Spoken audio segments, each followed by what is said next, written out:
श्री स्वामी समर्थ. नमस्कार मंडळी, स्वागत आहे तुमचे माझ्या यूट्यूब चॅनलवरती. आजचा दिवस तुम्हाला खूप छान सुखाचा आनंदाचा जाऊ हीच मी स्वामींच्या चरणी प्रार्थना करते आणि आज या नवीन व्हिडिओला सुरुवात करते.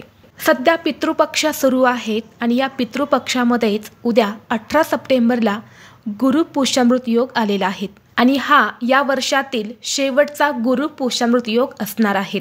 जेव्हा पुष्य नक्षत्र हे गुरुवारी येते तेव्हा गुरु पुष्यामृत योग हा निर्माण होत असतो. हे पुष्य नक्षत्र इतके शुभ मानले जाते की सर्व देवी देवता या नक्षत्राची पूजा करत असतात. तसेच या नक्षत्रावरती तंत्र मंत्र उपाय हे आपण केले तर ते सिद्ध होतात, त्यांचं आपल्याला शीघ्र फळ प्राप्त होत असते. या योगावरती नवीन वाहन नवीन वस्तू विशेष करून सोने चांदी खरेदी केल्याने अत्यंत शुभ आणि लाभदायक मानले जाते. आपल्या शास्त्रामध्ये असे सांगितले आहे की गुरु पुष्यामृत योगावरती जर तुम्ही सोने चांदी खरेदी केली तर ते आपल्यावरती कधीही मोडण्याची किंवा विकण्याची वेळ येत नाही.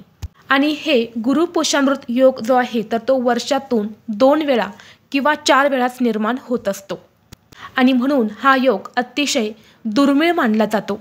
या दिवशी जर आपण एखादं महत्त्वाचं काम हाती घेतलं तर त्या कामामध्ये आपल्याला यश मिळते.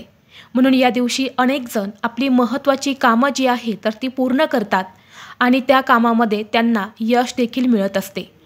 या दिवशी अनेक जण नवीन घराची खरेदी करतात, गृहप्रवेश करतात, तसेच नवीन गाड्यांची खरेदीसुद्धा करत असतात.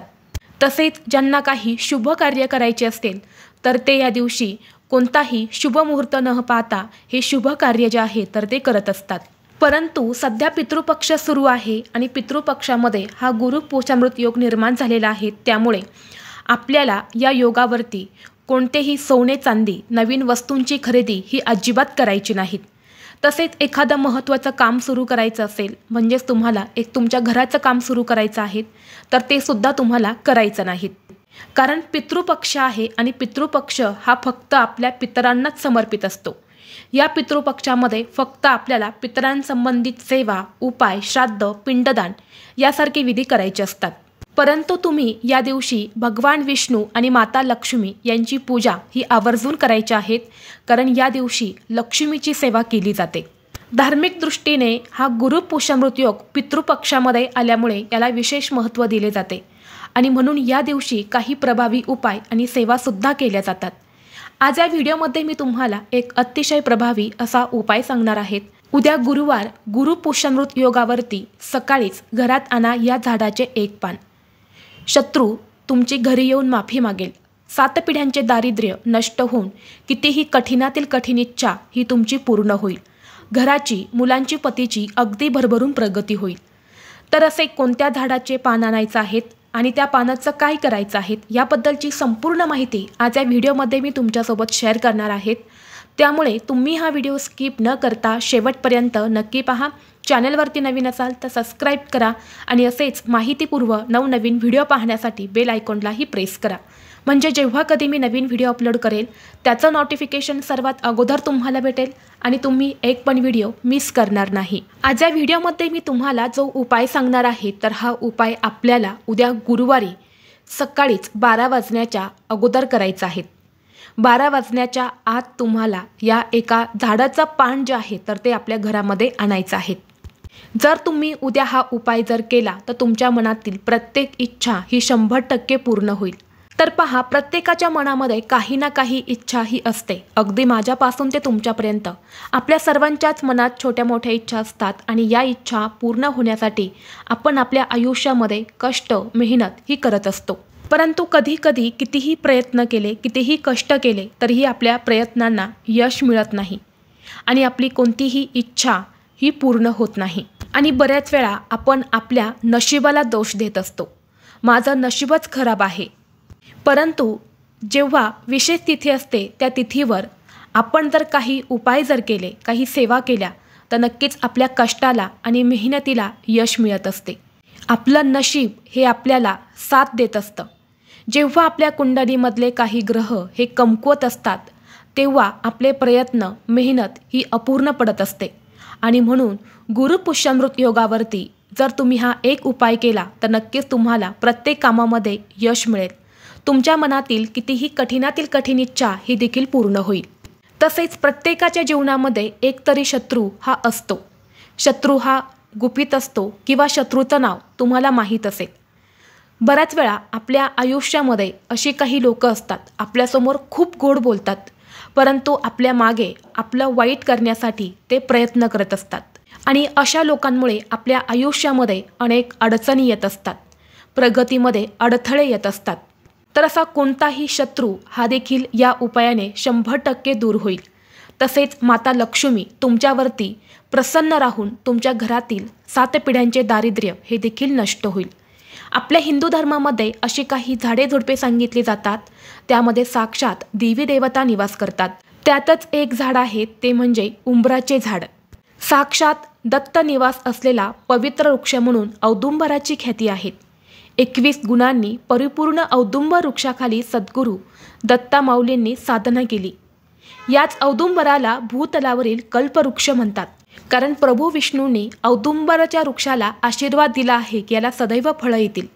तसेच या झाडाच्या पूजनाने सर्व मनोकामना पूर्ण होतील, उग्रता शांत होईल.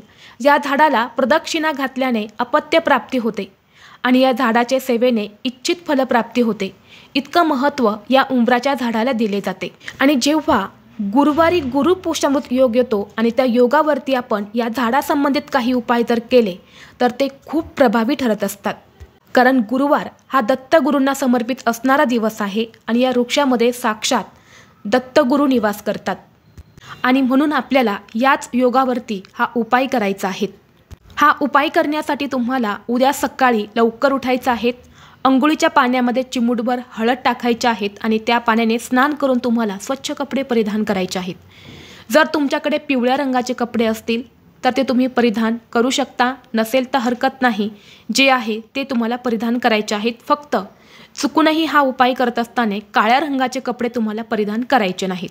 यानंतर तुम्हाला 1 लोटा जल घ्यायचा आहे, त्यामध्ये थोडेसे काळे तीळ टाकायचे आहेत आणि हे जल तुम्हाला दक्षिण दिशेकडे तोंड करून पितरांना अर्पण करायचं आहे.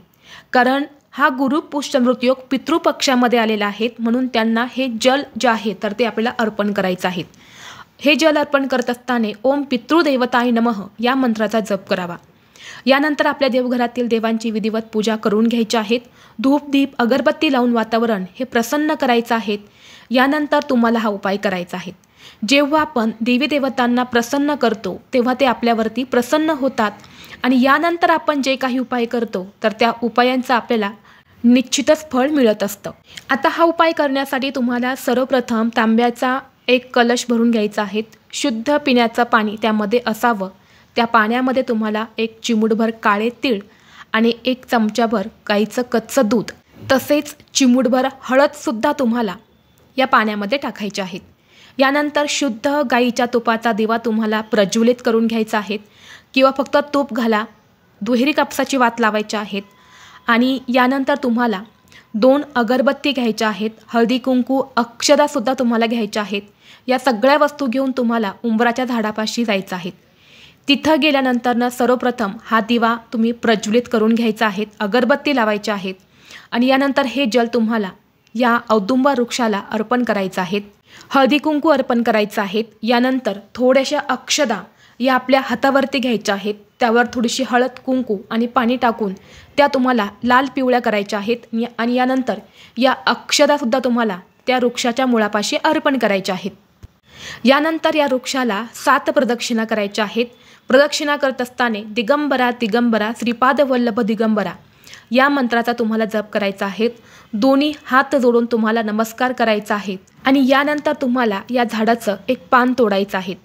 जर खालीच गळून पडलेलं पान असेल तर तेच तुम्हाला घ्यायचं आहे.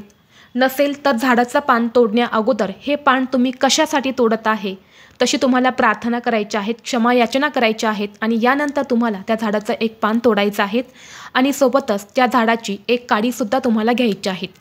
या दोन्ही वस्तू तुम्हाला घरी घेऊन यायचं आहेत. घरी आणल्यानंतरनं पान स्वच्छ धुवून काढायचं आहे. थोडंसं कुंकू घ्यायचं आहे आणि त्यामुळे तुम्हाला पाणी टाकून त्याचा गंध तयार करायचा आहे. यानंतर तुम्हाला त्याच झाडाची एक काडी घेऊन त्या पानावर अगदी 2 ते 3 शब्दामध्ये तुमची इच्छा लिहायची आहे. नोकरी प्राप्तीची इच्छा असेल, धनप्राप्तीची इच्छा असेल, मुलांची प्रगती होण्याबद्दल असेल, शत्रूंचा त्रास आहे तर शत्रुदोष दूर होण्यासाठी, कुटुंबाची प्रगती होण्यासाठी जी काही तुमची इच्छा असेल ती इच्छा तुम्हाला त्या पानावरती लिहायची आहेत. आता इच्छा लिहिताना तुम्हाला प्रेझेंटमध्ये लिहायची आहेत. म्हणजेच जर तुम्हाला नोकरी मिळवण्याची इच्छा आहे, प्रयत्न करतायत परंतु तुम्हाला नोकरी मिळत नाही, तर तुम्हाला पानावरती लिहायचं आहे की मला नोकरी मिळालेली आहे.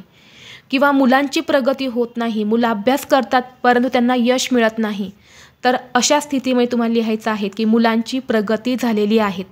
म्हणजे तुम्हाला प्रेझेंटमध्ये तुमची इच्छा पूर्ण झालेली आहेत अशी तुम्हाला इच्छा जी आहे तर त्या पानावरती लिहायची आहेत. एकच इच्छा तुम्ही एक वेळा त्या पानावरती लिहू शकता. एकापेक्षा जास्त इच्छा तुम्हाला त्या पानावरती लिहिता येणार नाहीत. यानंतर एका प्लेटमध्ये तांदूळ घ्यायचे. तांदळावरती हे पान तुम्हाला ठेवायचं आहेत आणि ही प्लेट आपल्या देवघरामध्ये भगवान विष्णू, माता लक्ष्मी यांच्यासमोर ठेवायच्या आहेत. हळद, कुंकू, अक्षदा तुम्हाला त्या पानावरती अर्पण करायच्या आहेत. धूप, दीप, अगरबत्ती वळवून घ्यायच्या आहेत आणि तिथेच बसून तुम्हाला एक वेळा श्रीसूक्तमचं पठण करायचं आहे. श्री गुरुदेव दत्त, श्री गुरुदेव दत्त, श्री गुरुदेव दत्त या मंत्राचा 108 वेळा जप करायचा आहे. दोन्ही हात जोडून आपली इच्छा मनोकामना पूर्ण होण्यासाठी भगवान विष्णू, माता लक्ष्मी यांना मनोभावे प्रार्थना करायची आहेत. संपूर्ण दिवसभर हे पान तुमच्या देवघरासमोरच ठेवायचं आहे. यानंतर संध्याकाळच्या वेळेस तुम्हाला 5 वाजल्यानंतरनं एक लाल रंगाचा कपडा घ्यायचा आहे. त्या कपड्यामध्ये तुम्हाला हे जे पान आहे तर हे ठेवायचं आहे. जे खाली तांदूळ ठेवले होते तर त्यातील थोडेसे तांदूळ जे आहेत तर ते सुद्धा तुम्हाला काढायचे आहेत. 21 अखंड तांदूळ घेऊन तुम्ही त्या पानावरती ठेवू शकता आणि यानंतर ते पान तुम्हाला त्या लाल कपड्यामध्ये बांधून त्याची एक पोटली तयार करायची आहे आणि ही पोटली घेऊन तुम्हाला ज्या झाडाचं पान तुम्ही आणलं होतं तर त्या झाडापाशी घेऊन जायचं आहे. मुळापाशी एक खड्डा करायचा आहे आणि त्या खड्ड्यामध्ये तुम्हाला पुरून टाकायचं आहे. किंवा झाडाची एखादी जाड फांदी असेल तर त्याला तुम्हाला बांधून द्यायचं आहे आणि यानंतर पुन्हा एकदा दोन्ही हात जोडून तुमची इच्छित मनोकामना तुम्हाला व्यक्त करायची आहेत. तर अशा पद्धतीने हा छोटासा उपाय तुम्हाला उद्या या योगावरती आवर्जून करायचा आहे. बघा, गुरुपुषामृत योग हा अत्यंत दुर्मिळ योग आहे. हा योग इतका शुभ मानला जातो की या योगावरती आपण जे काही उपाय करतो तर ते सिद्ध होतात आणि त्या उपायांचं फळ हे आपल्याकडे अनंत राहतं. म्हणजे ते कधीही संपत नाही. म्हणून तुम्ही सुद्धा हा उपाय आवर्जून करा. व्हिडिओ तुम्हाला आवडला तर लाईक करा. चॅनलवरती नवीन असाल तर सबस्क्राईब करा आणि हा व्हिडिओ आपल्या मित्रपरिवारासोबत जास्तीत जास्त शेअर करा. चला तर मग भेटू असंच पुढल्या एका नवीन व्हिडिओमध्ये. तोपर्यंत सर्वांना श्री स्वामी समर्थ.